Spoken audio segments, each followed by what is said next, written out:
Hello, welcome to all. आप सभी लोगों का स्वागत है एसएस ग्रुप एकेडमी पर। मैं आपको फिजिक्स में पढ़ा रहा था। क्या हो गया था हमारा?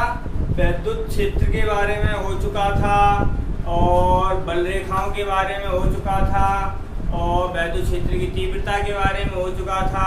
और कल क्या पढ़ाया था मैंने? वो पढ़ाया था तुम्हारा रेडियन, स्टेरेडियन, घन कोण, समतलीय कोण और क्षेत्रफल वेक्टर। अब क्या चलेंगे? अब चलेंगे हम वैद्युत फ्लक्स पर। तो हेडिंग आज की क्या होगी हमारी? वैद्युत फ्लक्स। तो क्या है हमारी? वैद्युत फ्लक्स। ठीक है, तो क्या है हमारी वैद्युत फ्लक्स? तो सबसे पहले जान लेते हैं वैद्युत फ्लक्स थोड़ा ऐसे ही होता क्या है और वैद्युत क्षेत्र के बारे में जान लेते हैं। तो देखो, एक बात याद रखना, जहां हमारी बल रेखाओं के बारे में हम पहले ही बता चुके हैं। ठीक है, तो क्या होता है? धनावेश के मार्ग को ही क्या कहा जाता है? हमारा बल रेखा कहा जाता है। बल रेखाओं के जो गुण होते हैं उन्हें तुम्हें देखना है। तो क्या है हमारा? जहां बल रेखाएं कैसी होती हैं? पास पास होती हैं। जहां बल रेखाएं पास पास होती हैं वहां पर जो वैद्युत क्षेत्र होता है, वहां पर वैद्युत क्षेत्र होता है वो क्या होता है हमारा? प्रबल होता है। और जहां बल रेखा दूर दूर होती हैं तो वहां पर हमारा जो वैद्युत क्षेत्र होता है वो क्या होता है हमारा? निर्बल होता है। कहने का मतलब है यहाँ पर होगा तुम्हारा ताकतवर और यहाँ पर होगा कमजोर। अगर यहाँ पर कोई चीज रखी जाएगी तो उस पर वैद्युत बल होगा, वो ज्यादा कार्य करेगा। यहाँ पर होगा वो कम कार्य करेगा। क्यों? बल रेखाओं की संख्या में अंतर आता है और बल रेखाओं का प्रभाव होता है वो कम ज्यादा होता है। यहाँ पर प्रभाव ज्यादा होता है, यहाँ पर कम होता है। इसीलिए वैद्युत क्षेत्र होता है वो प्रबल होता है और यहाँ पर दुर्बल होता है। अब क्या है? वैद्युत जो फ्लक्स होता है वो क्या होता है हमारा? वैद्युत क्षेत्र का ही गुण होता है। वैद्युत क्षेत्र का ही गुण होता है। और वैद्युत फ्लक्स कैसी राशि होती है हमारी? अदिश राशि होती है। तो वैद्युत फ्लक्स के अब क्या है? अगर हम क्या करें, इस वैद्युत क्षेत्र में कोई काल्पनिक पृष्ठ ले लें, कोई काल्पनिक पृष्ठ ले लें, यानी हम अपनी कल्पना से कोई पृष्ठ ले लें, तो क्या होगा? उस पृष्ठ से जितनी बल रेखाएं गुजरती हैं तो बल रेखाओं की जो माप होती है वही क्या होती है हमारी? वैद्युत फ्लक्स होता है। क्या है? अगर वैद्युत बल रेखा हमने जैसे ये खींच ली तो क्या है उसमें? अगर हम कोई एक पृष्ठ ले लें, काल्पनिक पृष्ठ ले लें, तो उसमें क्या है हमारी? जितनी बल रेखा उस पृष्ठ से होकर गुजर रही होंगी, उस पृष्ठ से होकर गुजर रही होंगी, ये मतलब नहीं होगा हमें ये वाली, इससे मतलब नहीं है। इस पृष्ठ से होकर कितनी निकल रही है बाहर, तो वो उनकी अगर हम माप कर लें तो वही क्या बनता है हमारा? वैद्युत फ्लक्स बनता है। तो क्या है? वैद्युत क्षेत्र में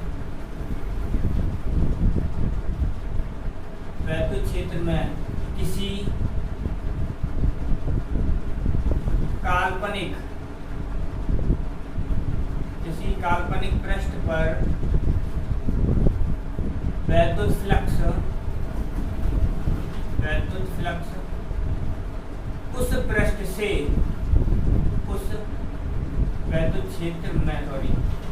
वैद्युत क्षेत्र में किसी काल्पनिक पृष्ठ पर वैद्युत फ्लक्स उस पृष्ठ से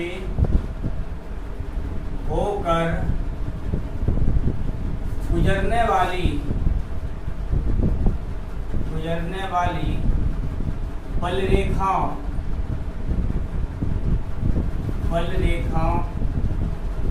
की माप होती है।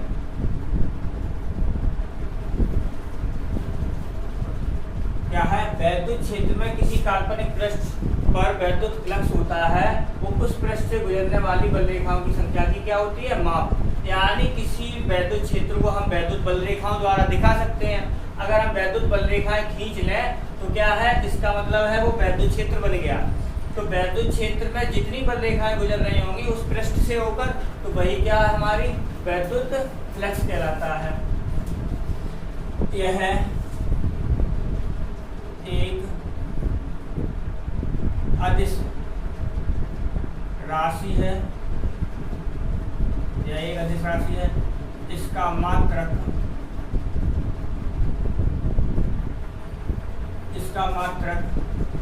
अच्छा अभी सूत्र नहीं आया, चलो पहले ही लिख दे रहे हैं यहाँ पर।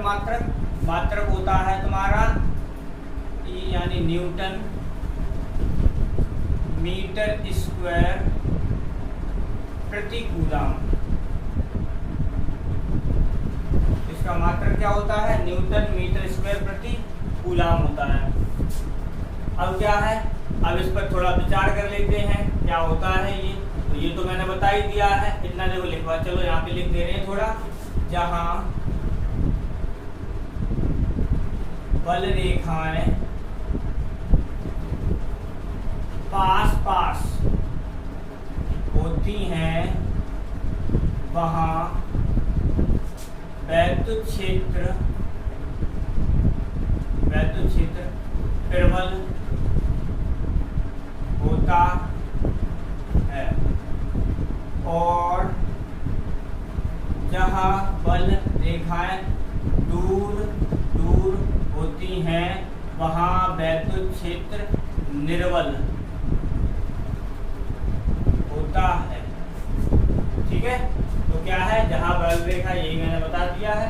अब क्या है, काल्पनिक पृष्ठ इसलिए क्योंकि हमने अपनी द्वारा कल्पना करके कोई पृष्ठ ले लिया है, तो उससे जितनी बल रेखाएं गुजरेंगी उनकी माप होगी, वही हमारा क्या होगा, वैद्युत फ्लक्स हो जाएगा। अब थोड़ा इसमें और आगे चलते हैं। तो देखो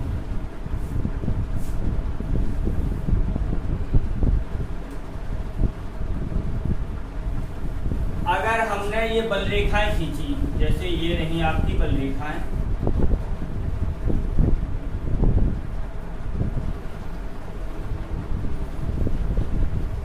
इसमें क्या किया हमने, कोई काल्पनिक पृष्ठ ले लिया, जैसे ये रहा। ठीक, इसमें एक हमने छोटा सा भाग ले लिया अवयव। ठीक, अब ये ले लिया हमने, तो क्या है, ये ले लिया। ठीक है, अब यहाँ पर क्या है, जो वैद्युत क्षेत्र की दिशा तो ये रही, ये हमने खींच दिया इस पर, ये रहा वेक्टर P और ये रहा वेक्टर dA और ये है हमारा dA, ये मान लेंगे हम A।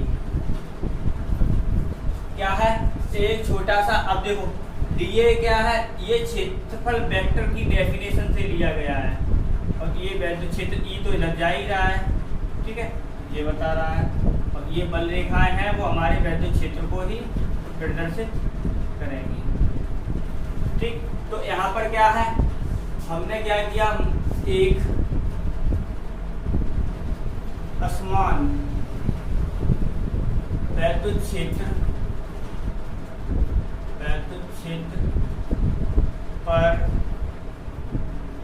विचार करते हैं, जिसमें एक काल्पनिक स्वेच्छ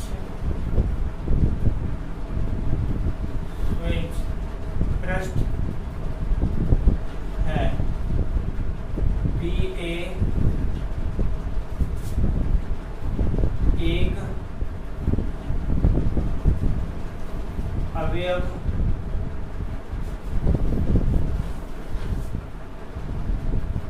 इसका, कैसे लिख देते हैं, dA एक इसका इस वाले का अवयव है। अब क्या किया, ये हो गया। अब स्वेच्छ पृष्ठ है। अब देखो ये वाला जो हमने अवयव लिया है ये इतना छोटा होता है कि हम इसे समतल मान सकते हैं। जब किसी चीज को समतल मान लिया जाएगा तो उस पर वैद्युत क्षेत्र होता है वो कैसा हो जाता है, सभी जगह बराबर हो जाता है, रीजन, क्योंकि हर जगह वहां पर फिर आवेश होता है वो समान हो जाता है, इसलिए वैद्युत क्षेत्र भी वहां समान हो जाता है। तो वही क्या कर रहे हैं, यह इतना सूक्ष्म है कि इसे समतल माना जा सकता है। कैसा माना जा सकता है, समतल माना जाएगा तो क्या होगा, इस पर वैद्युत क्षेत्र होगा वो हमारा कैसा होगा, समान होगा। ठीक है, अब क्या करते हैं, ये अब देखो यहाँ पे कितना हो गया। अब पृष्ठ अवयव, अब देखो यहाँ से जो ये इतना तो हो गया, यानी ये अब देखो यहाँ पर हम बता दे रहे हैं हमने लिया है क्षेत्रफल वेक्टर से, ये हमने एक क्षेत्रफल एक पृष्ठ अवयव ले लिया था।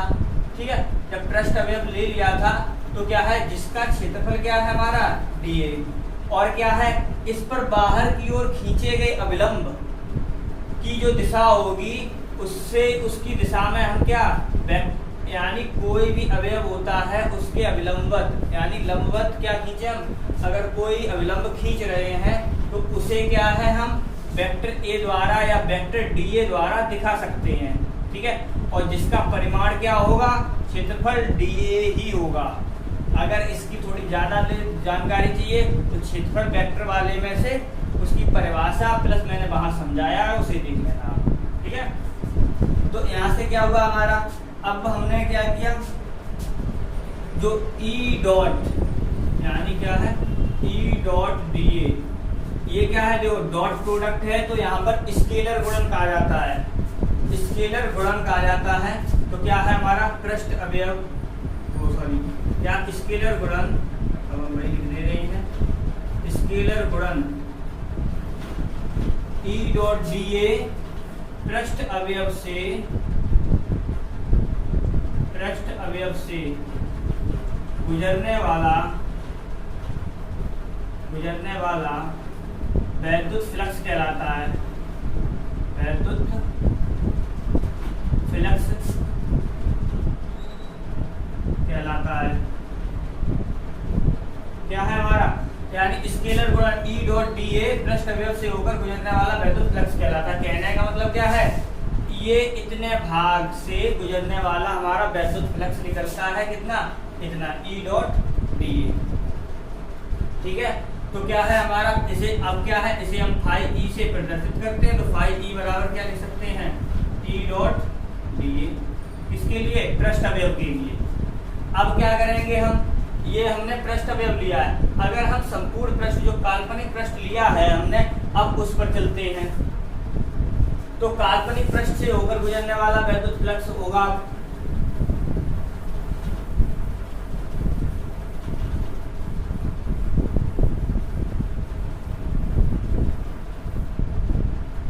तो क्या, अभी तो हमने इतने लिए, अब क्या ले रहे हैं संपूर्ण पृष्ठ से, तो संपूर्ण पृष्ठ से गुजरने वाला वैद्युत फ्लक्स, संपूर्ण पृष्ठ से कितना गुजरेगा, तो संपूर्ण पृष्ठ से गुजरने वाला वैद्युत फ्लक्स फाई E बराबर हो जाएगा surface integration E dot dA, यानी सब पूरे की बात की, तो क्या हो गया हमारा, ये आ गया। अब यहाँ पर ये है क्या, ये होता है संपूर्ण पृष्ठ के लिए पृष्ठ समाकलन, संपूर्ण पृष्ठ के लिए पृष्ठ समाकलन।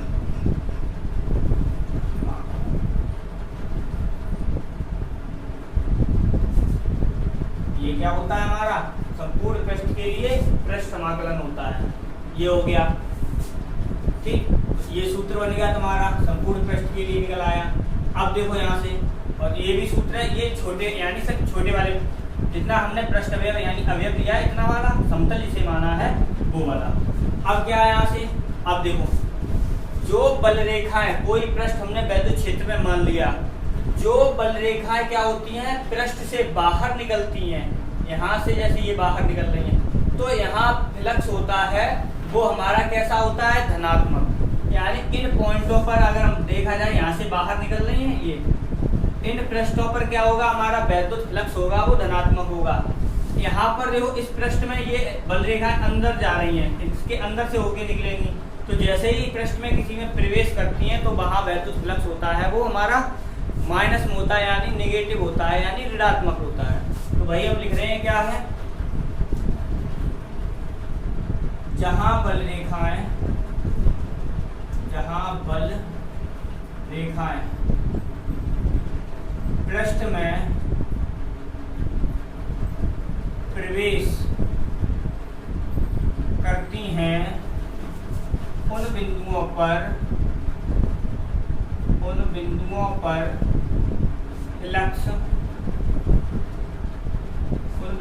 फ्लक्स क्या प्रवेश कर रहे हैं, फ्लक्स क्या सा होगा हमारा धनात्मक।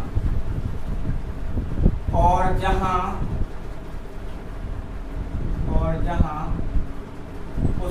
प्रवेश करती, निकलती नहीं, प्रवेश करती है यहाँ पर ऋणात्मक, क्योंकि यहाँ पर जैसे प्रवेश करेंगी वहां ऋणात्मक, और जहां निकलती हैं, शॉर्ट में कर दिया मैंने, निकलती हैं वहां धनात्मक। क्या होगा हमारा, देखो जब ये बल रेखाएं इन बिंदुओं से निकलती हैं, जिस पृष्ठ के भागों से निकलती हैं, वहां पर क्या होता है, हमारा फ्लक्स होता है वो धनात्मक होता है जब निकलती हैं तब, बाहर निकलेंगी तब, और जब प्रवेश देखो निकलती हैं तब, और जब प्रवेश करती हैं तो क्या होता है हमारा, वो होता है वहां पर ऋणात्मक लिया जाता है। क्योंकि अगर पृष्ठ की बात की जाएगी तो फिर ये देखना पड़ेगा। ये हो गया। अब क्या है, ये पृष्ठ है हमारा, अगर कोई पृष्ठ, यदि जो हमने काल्पनिक पृष्ठ माना था वो हमने मान लिया था। अब क्या, अगर कोई पृष्ठ हो बिल्कुल बंद हो, जो आयतन को शो करता हो, कहने का मतलब एक गुब्बारा ले लो, बिल्कुल बंद होता है, हवा भर दो और बांध दो, बिल्कुल बंद हो गया, ठीक है। तो ऐसे, या कोई बॉक्स हो बिल्कुल बंद, तो वो हमारा क्या हो जाएगा, आयतन को परिबद्ध करेगा। तो क्या है हमारा, अब हम क्या बंद पृष्ठ लेंगे। यदि कोई पृष्ठ बंद पृष्ठ है तो वैद्युत फ्लक्स कितना हो जाएगा, यानी उस पृष्ठ से गुजरने वाला वैद्युत फ्लक्स कितना होगा हमारा, E डॉट डी। अब क्या है तुम्हारा, अब जैसे ये देखो, ये क्या था हमारा, संपूर्ण पृष्ठ के लिए पृष्ठ समाकलन था, ये भी पृष्ठ समाकलन है, लेकिन क्या है तुम्हारा, बस इतना है, ये बंद पृष्ठ को शो करेगा, और वो क्या है हमारा, कैसा भी पृष्ठ होगा उसके लिए लगेगा, ठीक है। ये हो गया। अब आगे चलते हैं।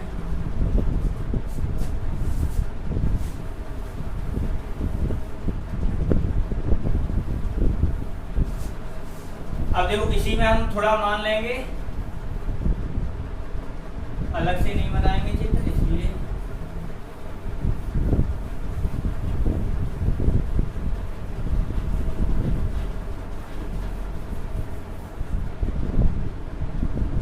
अब क्या किया हमने, कोई एक पृष्ठ लिया जो समतल पृष्ठ हो, ठीक है, यानी कहने का मतलब समतल पृष्ठ, जैसे यही बड़ा मैंने मान लिया, ठीक है। इसे अगर हम बड़ा मान लें तो क्या होगा हमारा, और यहाँ पर ये मानो यहाँ पर कोण थीटा हो, ई और डी ए के बीच क्या हो हमारा, कोण थीटा हो, तो उसकी कंडीशन में चलते हैं। तो एक समतल पृष्ठ पर विचार कर ऐसे लिख ले रहे हैं, माना एक समतल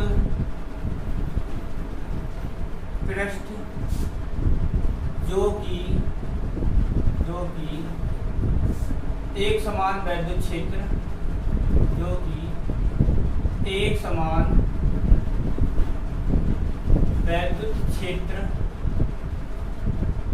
ई में थीटा कोण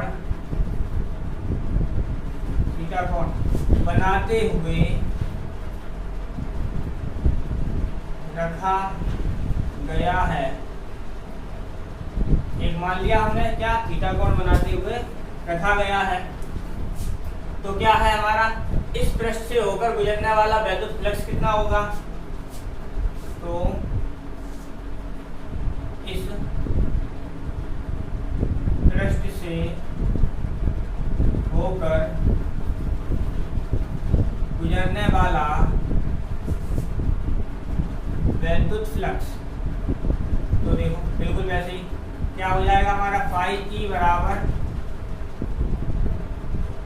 ई डॉट डी ए। लेकिन क्या है, कोण थीटा बना। अब क्या है हमारा, ये हो गया। अब क्या करेंगे, हम निकालेंगे। अब यहाँ पर देखो ये हो गया।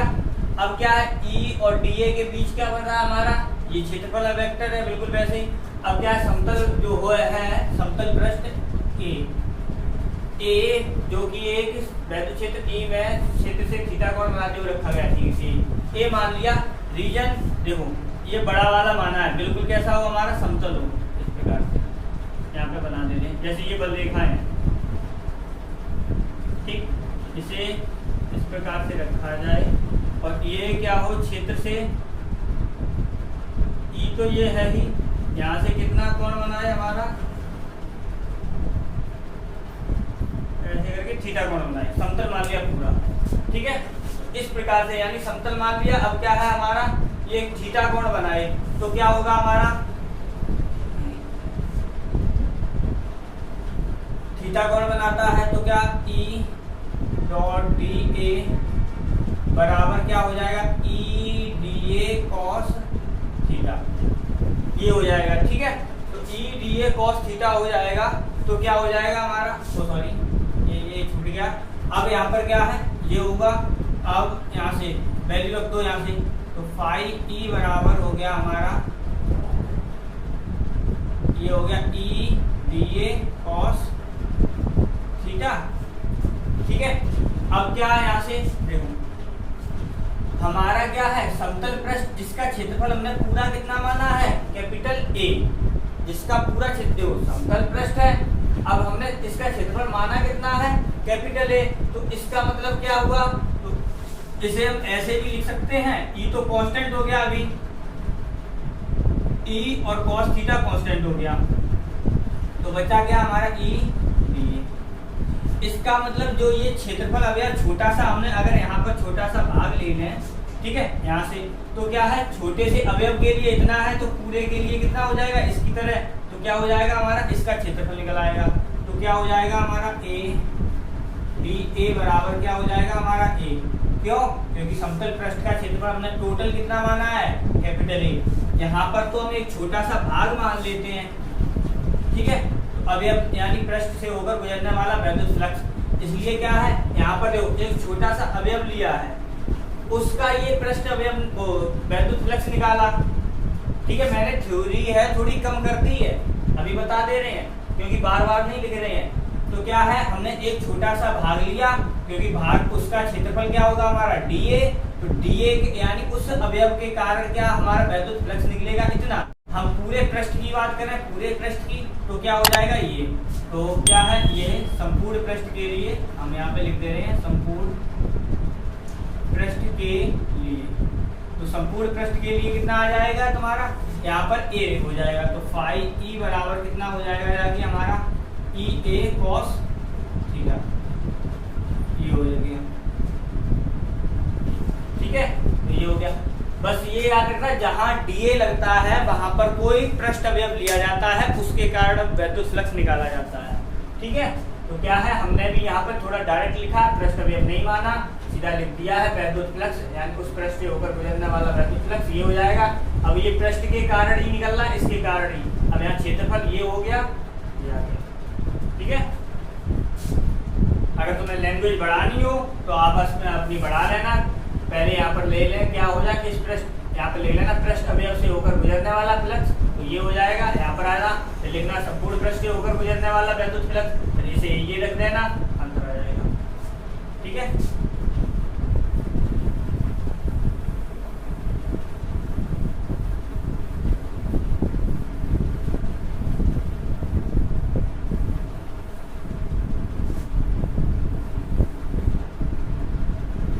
हो गया हमारा क्या, वैद्युत फ्लक्स। वैद्युत फ्लक्स का मात्रक भी लिखवा दिया था, फ्लक्स को फाई ई से प्रदर्शित कर रहे हैं, वो भी हो गया, और क्या मात्रक हो गया, वो भी हो गया, और अदिश राशि भी हो गई। अब चलते हैं किस पर, अलग पॉइंट पर, ठीक है।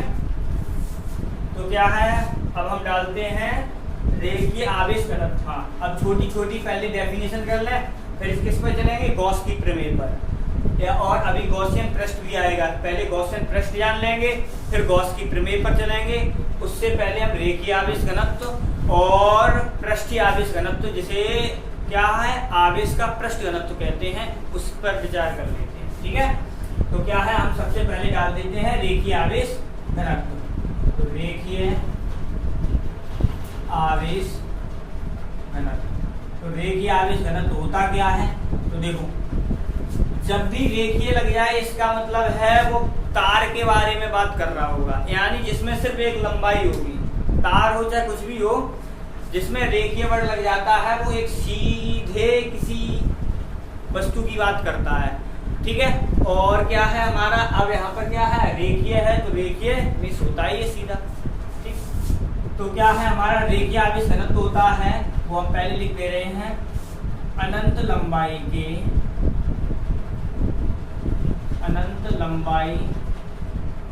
के एक सीधे एक समान आवेशित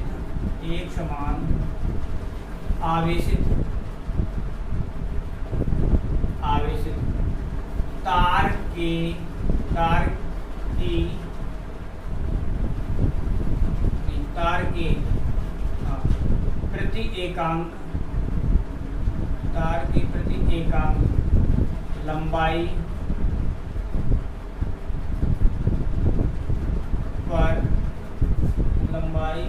पर आवेश की मात्रा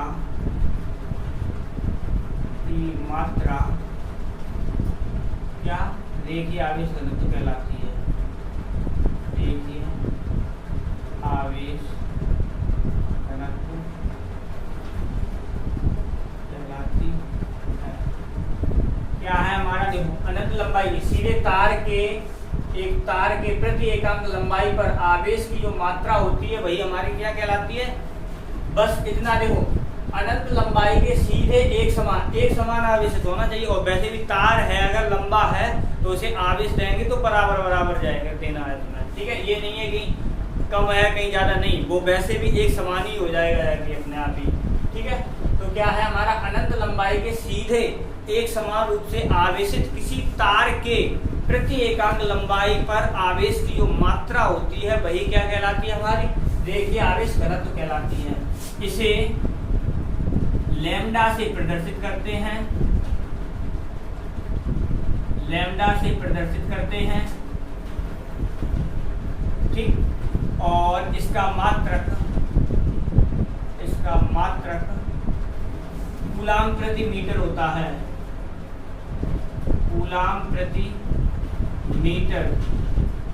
है, ठीक है। तो लैम्डा बराबर क्या हो जाएगा, Q अपॉन L, ये सूत्र होता है। ठीक है, अब आते हैं आवेश का पृष्ठीय घनत्व, पृष्ठ घनत्व। तो बिल्कुल ऐसा ही है। अब क्या है, देखो क्या है, रेखीय जिसमें लंबाई होगी, या सिर्फ चौड़ाई के बारे में बात करें या ऊंचाई के बारे में बात करें, यानी सीधी सी बात है, अगर उसकी विमा के रूप में बात करें तो विमा सिर्फ उसकी रेखीय, इसके लिए जो विमा ली जाए, इसके लिए नहीं है विमा, इसकी विमा तो अगर इसकी विमा निकालो तो Q बराबर क्या होता है, I की विमा क्या, यानी L माइनस हो जाएगा, AT हो जाएगा जाके। Q बराबर क्या होता है, IT, L की विमा होती है L, तो L ऊपर जाएगा माइनस में। अब Q बराबर होता है IT, I की विमा होती है हमारी AT की विमा होती है कैपिटल T, ये हो गया। ठीक है, तो ये विमा हो जाती है। अब यहाँ पर क्या है, इसकी बात कर रहे हैं, इसमें इसकी अगर विमा की बात करेंगे रेखीय के लिए तो उसकी विमा कितनी होगी, हमारी लंबाई या चौड़ाई या ऊंचाई कुछ भी हो सकता है, तो उसके लिए विमा होगी हमारी क्या, कैपिटल L। इसके लिए क्या है, प्रश्न लग गया, इसका मतलब है क्षेत्रफल के लिए बात कर रहा होगा। तो फिर क्या है, इसकी डेफिनेशन लिख लेते हैं, एक समान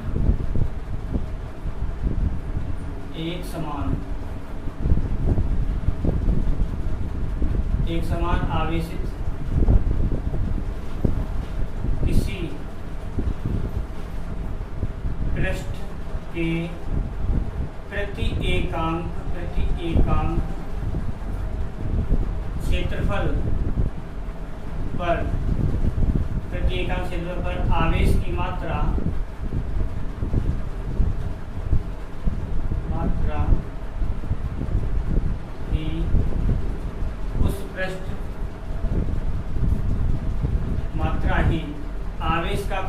कहलाती है, आवेश का पृष्ठ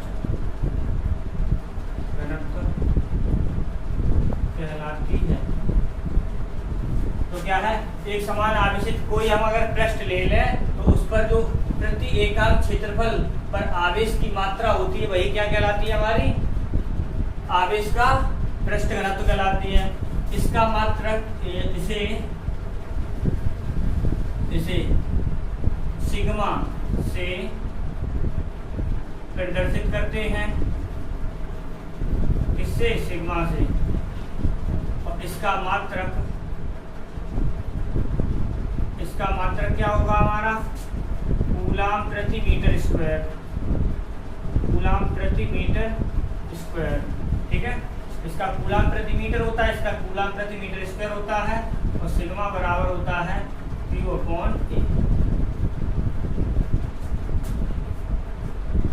ठीक है, तो ये हो गया हमारा रेखीय आवेश घनत्व हो गया, पृष्ठीय आवेश घनत्व हो गया। अब चलते हैं हम अपने गॉसियन पृष्ठ पर।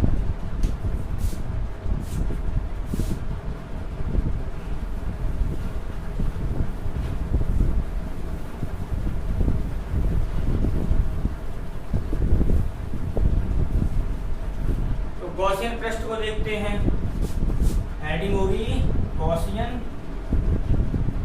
पृष्ठ।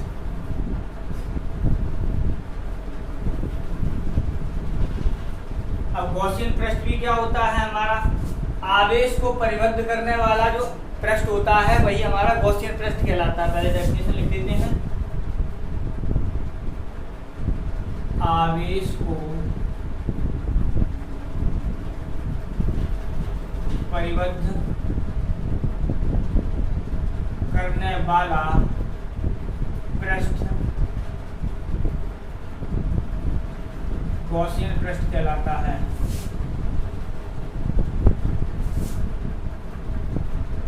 पृष्ठ कहलाता है, क्या है हमारा गॉसियन पृष्ठ होता है आवेश को परिबद्ध करने वाला, कहने का मतलब आवेश को रखने वाला, बांधने वाला, तो वही हमारा क्या कहलाता है, गॉसियन पृष्ठ कहलाता है। अब इसके थोड़े गुण जान लेते हैं। ये देखो गॉसियन पृष्ठ है वो तुम्हारा कब कार्य करता है, वो सॉरी गॉसियन पृष्ठ, हाँ गॉसियन पृष्ठ का उपयोग कब किया जाता है, जब हम कूलाम के नियम से किसी आवेशित कण की वैद्युत क्षेत्र के बारे में न पता कर पाए, न जान पाए, तब क्या हम गॉसियन पृष्ठ की वहां कल्पना करते हैं, तब वैद्युत क्षेत्र निकालते हैं। ठीक है, और क्या है गॉसियन पृष्ठ, गॉसियन पृष्ठ एक उस आवेश को परिबद्ध करने वाला पृष्ठ, गॉसियन पृष्ठ आवेश को यह एक, इसी में बढ़ा दे रहे हैं, यह एक बंद काल्पनिक पृष्ठ होता है। यानी यह पृष्ठ बंद भी होना चाहिए और काल्पनिक भी होना चाहिए। काल्पनिक तो हम अपनी इच्छा से मान लेंगे, लेकिन ये होना कैसा चाहिए, बंद पृष्ठ होना चाहिए। अब चाहे ये गोलाकार हो, चाहे बेलनाकार हो, चाहे कैसे किसी भी आकृति का होगा, लेकिन ये कैसा होना चाहिए, बंद होना चाहिए। ये सबसे बड़ा इसका रीजन होगा, बंद और काल्पनिक। काल्पनिक तो ये हम मान लेंगे डेट करके, लेकिन बंद पृष्ठ होना चाहिए। ठीक है, और यह कब काम करता है, जब हमारा कूलाम के नियम द्वारा वैद्युत क्षेत्र के बारे में कोई जानकारी प्राप्त नहीं होती है, यानी वैद्युत क्षेत्र की तीव्रता के बारे में, तब हम क्या निकालते हैं, तब ये क्या गॉसियन पृष्ठ कार्य करना चालू करता है। अब क्या है, अगर हम क्या करें, कोई बंद वक्र ले रहे हैं, यानी कोई बंद पृष्ठ ले लिया, ठीक है, अब देखना तो क्या होगा, अगर हम यहाँ पर किसी की स्थिति बदलें तो क्या जो फ्लक्स होगा, फ्लक्स पे थोड़े चले जा रहे हैं, जैसे यहाँ पर आवेश रखा था, यहाँ पर आवेश रख दिया आगे, तो फ्लक्स है वो स्थिति पर निर्भर नहीं करता है, फ्लक्स स्थिति पर निर्भर नहीं करता, उसे मायने नहीं रखता है कि ये पृष्ठ में तुमने रखा है तो वो चाहे कहीं भी रखो उसे मतलब नहीं होता है। अगर इसके अंदर द्विध्रुव रख दिया जाए तो जो वैद्युत फ्लक्स होगा वो तुम्हारा शून्य हो जाएगा, क्यों, Q का मान ही शून्य हो जाएगा। जब Q का मान शून्य हो जाएगा तो क्या होता है, E बराबर Q upon F, sorry E बराबर F अपॉन Q होता है। जब Q का मान ही शून्य हो जाएगा तो फिर क्या है, वैद्युत क्षेत्र की तीव्रता शून्य हो जाएगी। जब वैद्युत क्षेत्र की तीव्रता शून्य हो जाएगी तो हमारा फाई E क्या था, हमारा E डॉट dA था। ठीक है, तो इसका मतलब क्या है, जब यही शून्य है तो ये फ्लक्स भी शून्य हो जाएगा। तो इसका मतलब क्या है हमारा, हाँ क्या, अगर वैद्युत द्विध्रुव रख दिया जाए तो क्या है, हमारा जो आवेश होगा, नेट आवेश होगा वो शून्य हो जाएगा। जब आवेश ही शून्य हो जाएगा तो वैद्युत फ्लक्स भी शून्य हो जाएगा। ये हो गया गॉसियन पृष्ठ। अब इसका उपयोग मैंने ऐसे, इसका उपयोग, चलो इसका उपयोग तो मैंने तभी बताया, यानी बस यही याद रखना है कि इसका उपयोग कब करते हैं, जब कूलॉम का नियम लागू नहीं होता है किसी भी आवेशित कण के लिए, तब हम इस का प्रयोग करके वैद्युत क्षेत्र की तीव्रता निकाल सकते हैं किसी भी बिंदु पर। ठीक है, अब आज के लिए इतना ही। अब कल क्या करेंगे, हमारा होगा गॉस, सीधा डायरेक्ट गॉस की प्रमेय चालू करेंगे। ठीक है, क्योंकि गॉसियन पृष्ठ के बारे में बता दिया, क्योंकि वहां पर गॉसियन पृष्ठ बार बार आएगा इसलिए। ठीक है, बाय।